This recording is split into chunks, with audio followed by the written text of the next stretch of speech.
سالار Urdu paper کے اداریہ column سے ایک اہم موضوع آپ کے سامنے پیش کر رہی ہوں۔ اس تحریر میں جنگ بندی میں توسیع لیکن پر روشنی ڈالی گئی ہے جو موجودہ حالات میں نہایت اہمیت کا حامل ہے۔ ایران پر انتہا پسند امریکہ اور خونخوار اسرائیل کے مشترکہ حملے کے بعد 53 روز کی مدت میں جس طرح کے حالات کا دنیا سامنا کر رہی ہے وہ کسی سے مخفی نہیں ہے۔ 14 روزہ جنگ بندی کی مدت ختم ہونے سے قبل طاقت کے نشے میں چور امریکہ نے ایرانی فوجی صلاحیت، جنگی مہارت کا اعتراف اور اپنی شکست تسلیم کرتے ہوئے آخر کار غیر معینہ مدت کے لیے جنگ بندی کی توثیق کی، لیکن اس میں وہ شوشہ لگایا گیا جس سے دونوں ملکوں کے درمیان گولی باری ہوتی رہے گی۔ امریکی صدر نے کہا کہ جنگ بندی اور ناکہ بندی دونوں جاری رہیں گی۔ ٹرمپ سے یہ سوال کیا جانا چاہیے کہ بیک وقت جنگ بندی اور جنگ دونوں کیسے ممکن ہے؟ ایران نے امریکی صدر کی کس بیانی کی وجہ سے پہلے ہی واضح کر دیا تھا کہ دھمکی اور مذاکرات دونوں ایک ساتھ نہیں چل سکتے۔ آخر وہی ہوا۔ امریکہ کی ٹیم پاکستان آئی لیکن ایران نے کسی کو بھی نہیں بھیجا۔ ایران کے سخت موقف نے امریکہ سمیت پوری دنیا کو واضح پیغام دیا ہے کہ جنگیں محض طاقت کی بنیاد پر نہیں لڑی جاتی بلکہ اس کے لیے طاقت کے ساتھ مہارت، حکمت اور مصلحت لازمی ہے۔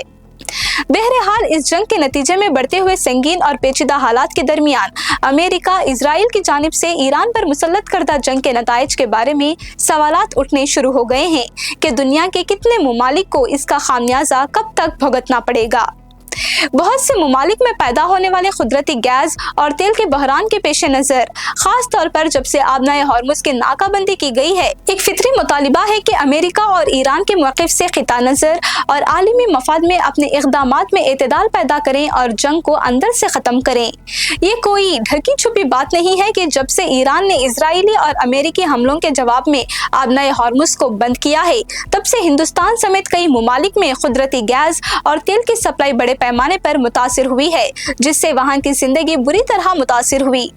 در حقیقت آبنائے ہارمز دنیا کی 20% سے زیادہ توانائی مختلف ممالک کو فراہم کرتا ہے۔ تاہم جب سے یہ راستہ بند کیا گیا ہے، تقریباً تمام متاثرہ ممالک میں لوگوں کو نہ صرف کھانا پکانے کی گیس اور پیٹرولیم ڈیزل کی قلت کا سامنا ہے بلکہ تمام روزمرہ کی اشیاء ضروریت کو قیمتوں میں اضافے کا بھی سامنا ہے۔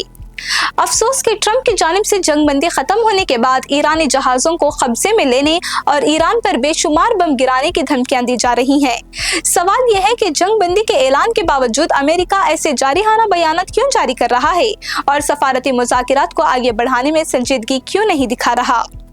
اس جارحانہ موقف کا نتیجہ ہے کہ اتوار کو بھی بین الاقوامی سطح پر خام تیل کی قیمتوں میں زبردست اضافہ ریکارڈ کیا گیا۔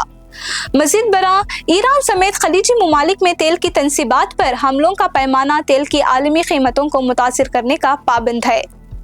اس سے بھی زیادہ افسوسناک بات یہ ہے کہ اس کے عالمی معیشت کے لیے طویل مدتی نتائج ہوں گے جس سے بحالی کو تمام ممالک کے لیے چیلنج کرنا پڑے گا۔ ایک لحاظ سے واضح اور دور رس منفی اثرات کے باوجود حالت جنگ کو برقرار رکھنے کا کیا جواز ہے؟